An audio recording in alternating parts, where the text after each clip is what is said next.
Avec des députés et des sénateurs de gauche, Delphine Batho est l'un des porte-voix de la contestation contre le projet de loi autorisant temporairement l'usage des néonicotinoïdes dans la culture de la betterave à sucre. Pour elle, le texte bafoue la Constitution et la Charte de l'environnement.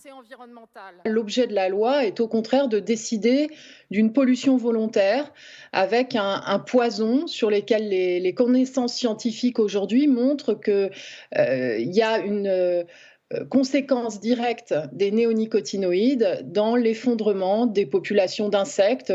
Selon le gouvernement, la loi doit sauver la filière de la betterave confrontée à une maladie de la plante. Interdit en 2018, les néonicotinoïdes tueurs d'abeilles seraient donc à nouveau autorisés jusqu'en 2023. Cet ancien ingénieur agronome, militant pour l'environnement, adopte une position médiane contre l'interdiction totale, mais pour une réduction drastique des pesticides. Si je rêvais en agronome, mais même en protecteur de la nature, je dirais oui à certains néonicotinoïdes, mais je ne prendrai pas d'ailleurs forcément des néonicotinoïdes, mais d'autres produits interdits qui sont proches et qui sont moins nocifs que pour l'abeille. Mais il faut que dans les 3 ans, on mette en place une vraie solution.